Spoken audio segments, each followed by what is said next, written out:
አቶ ኖላዊ ከሀና ተደብቆ ወደ ደሴ ሊሄድ ነው። አቶ ኖላዊ ከተምቹና ከአሴር ጋር ተማክረው ሀናን ተደብቀው ወደ ደሴ ሊሄዱ ነው። ሀና ደግሞ በሌላ በኩል ከኤልያስ ጋር ተገናኝታ ኤልያስ ወደ ደሴ መሄድ አለብኝ፣ በቃ ልሰናበትሽ ነው የመጣሁት ሲላት፣ በጭራሽ እንዴት ትሰናበተኛለህ? እኔ አብሬ አይደል ወይ የምሄደው ስትል መልሳለታለች። ሀና ግራ ጋብታናለች። እውነት እዝራን ትተው ነው ወይስ አልተወቹም? ኤልያስ ጋር ያላን ነገር አሁን ሳስበው ወደ ፍቅር እየተቀየረ ይመስለኛል። በጭራሽ እኔን ትተኸኝ ልትሄድ አትችልም፣ እኔን ከዚህ ግርግር ይዘኝ እንድጠፋ ፈልጋለሁ ትላለች። ይህን ነገር ደግሞ አቶ ኖላዊ የሚያውቀው ነገር የለም። ውድ ቤተሰቦቼ እንዴት ናችሁልኝ? ሰላም ናችሁ ወይ? በያላችሁበት ሰላማችሁ ብዝዝት ትረፍረፍ ይበልልኝ። እባካችሁን ልለምናችሁ ማለቴ ይሄ ዩቲዩብ ቻናል እባካችሁን ስለተመታ ወይም ደግሞ የሆነ ዋርኒንግ ስለተላከበት ነው። እባካችሁን ኮፒ ሊንክ እና ላይክ አድርጉልኝ። ስወዳችሁ የኔ ቅን የኔ መልካሞች ማለት ነው። እና ፕሊዝ እውነት በእናታችሁ ላይክ አድርጉልኝ ማለት ነው። ምክንያቱም እናንተ ላይክ ስታደርጉት ወይም ደግሞ ኮፒ ሊንክ ስታደርጉልኝ ቻናሉ ይንቀሳቀሳል ማለት ነው። የኔ ቅኖች በእናታችሁ ልለምናችሁ በጌታ። እና ወደ ድራማው ስመለስ ያው ልመና በዛሽ እንዳትሉኝ በጣም ይቅርታ።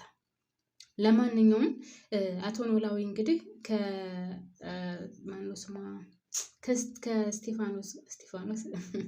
ከፋኖስ ጋር ስለተጣላና ያው የአቶ ኖላዊ ደግሞ ሁላችንም እንደምናውቀው ቃሉን በጣም አክባሪ ነው። ለተናገረው ነገር በጭራሽ ወደኋላ አይመለስበትም። እንግዲህ ፋኖስን በጣም ይወዳታል፣ ያከብራታል፣ በጣም ነው የሚያፈቅራት። በእሷ ምክንያት ያልሆነው ነገር የለም። እስከዛሬ ያላየውንና እስከዛሬ ያልተመኘውን ወይም አግኝቶት የማያውቀውን ነገር በእሷ አግኝቶ ነበር። በእሷ በጣም ደስ ብሎት ነበር። ነገር ግን እንግዲህ እሷም በስትክክል ሳታስብበትና በጊዜያዊ ነገር ተናዳ ያው ሀና ብትሆንም ይሄንን ነገር ያመጣችው ሳታስብበት ለጊዜው ወግ ብላ ተናዳ እንግዲህ ያሰበችው ነገር እዚህ አድርሷታል። አሁን ብትጸጸትም ወይም ደግሞ ይቅርታ ለማድረግ ብትሞክርም ሳስበው አቶ ኖላዊ የሚቀበላት አይመስለኝም። በጣም ተናዷል። ደግሞ ሲቀጥል እየወደዳትም እያፈቀራትም ነገር ግን የቆረጠ ነገር ይመስለኛል ማለት ነው። ለምን ካላችሁ ውድ ቤተሰቦቼ አሁንም ቢሆን እንደሚወዳትና እንደሚያፈቅራት የታወቀ ነው። ካያችሁ ጧት ተነስቶ ከሷ ሰፈር ነው፣ ጧት ተነስቶ ወደ እሷ ሰፈር ነው። ግን ቃሉን ተናግሯል።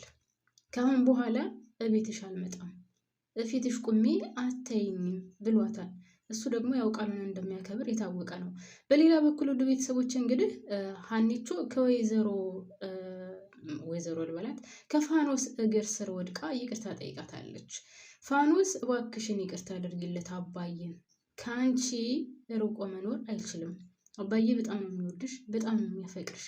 በጭራሽ አንቺን አጥቶ መኖር አይችልም። ለእኔ ስትይ እባክሽ እሺ በይኝ ብላ እግሯ ስር ወድቃ ለምናታለች እያለቀሰች።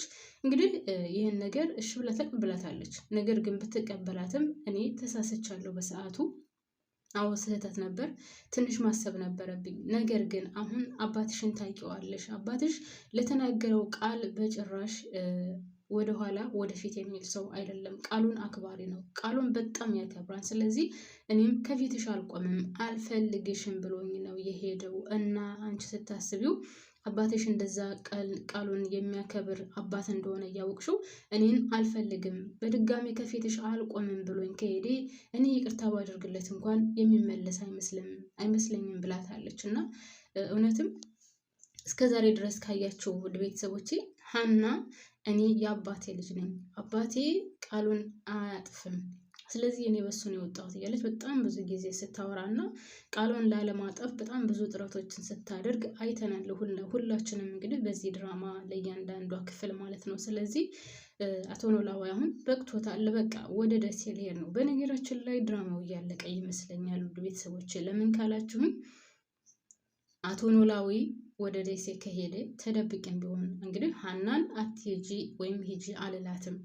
እሄዳለሁ ብላ እምቢ ካለችን ደግሞ ተደብቂያት ነው የሚሄደው። አሁን እሷ ቤተሰቦቿን አግኝታለች፣ ከቤተሰቦቿ ጋር መኖር ትችላለች። እኔ አይመለከተኝም እሷን ይዤ ለመሄድና አለመሄዱ ብሏል። ነገር ግን ሀናም አቶ ኖላዊን ትታ ወይም ደግሞ አቶ ኖላዊ ወደ ደሴ ሄዶ እሷ አዲስ አበባ ትቀመጣለች? በጭራሽ ዘበት ነው፣ አትችልም።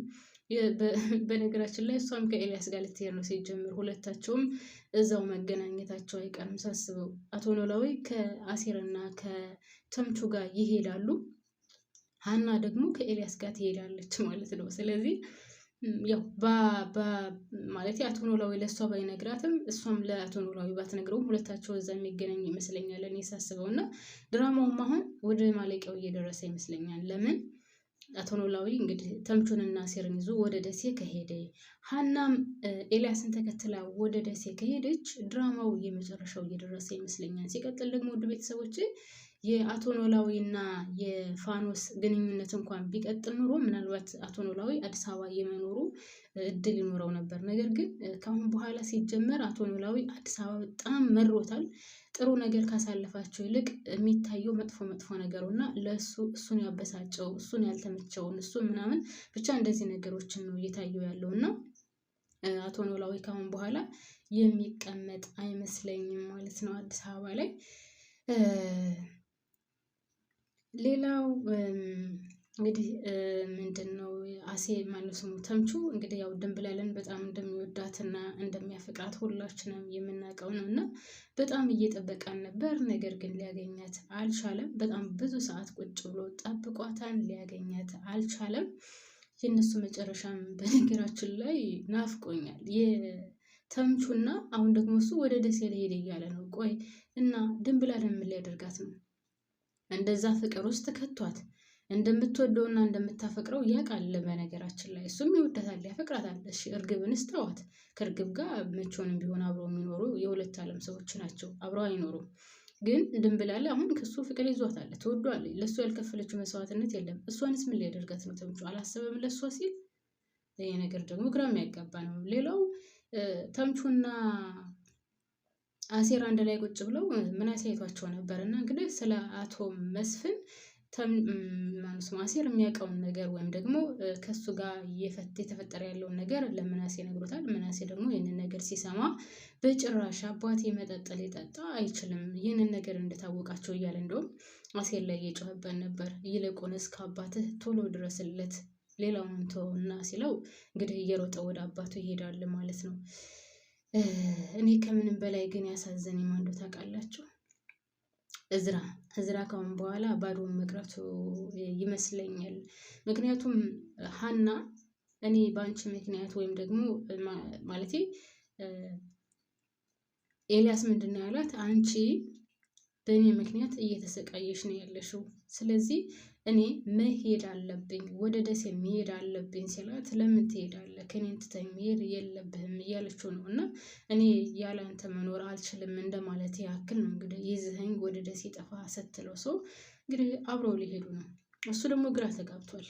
ማለት እንግዲህ እሷ የምትወደውና የምታፈቅረው እዝራን እንደሆነ ነው የሚያውቀው። ነገር ግን ደግሞ እዚህ ላይ በጭራሽ እኔን ትተኸኝ አትሄድም፣ ከፈለክም ይዘኸኝ ጥፋ ብለዋለች። አስባችሁታል? እና ነገሩ ግራ ያጋባል። ቤተሰብ እኔ አላቅም እንዴት እያየችው ነው ሀና፣ እንዴት እየተመለከተችው ነው አይሮን ነው። ብቻ ግን በጣም ግራ የሚያጋባ ነገር ነው የሀና ጉዳይ። ቤተሰብ እውነት ነው የምላችሁ፣ እኔ ግራ ገብቶኛል። አሴር ጋ ነው የምትሆነው? ኤልያስ ጋ ነው የምትሆነው? ወይስ እዝራ ጋ ነው የምትሆነው? አሁንም ብጥብጥ ያለ የተበጠበጠ ነገር ነው ያለበት። እና እዚህ ላይ ደግሞ ወደ ቤተሰቦቼ ኤልያስ ተምቹ ስለ ሀና መጥፎ ነገር ስለሚያወራ ይችን ልጅ ወዷታል እንደ አፍቅሯታል እንደ ካየው በጣም የሚጠላት፣ በጣም የሚጠላ ሰው ደግሞ የሚወድና የሚያፈቅር ሰው ነው እና ለምንድን ነው እንደዚህ የሚሆነው እያለ እንግዲህ ምግብ አዘው እንኳን ምግቡን ሳይበሉ ነው ተጣልተው ወይም ደግሞ ተቀያይመው አሴርን ተከትሎ ሄደው ማለት ነው።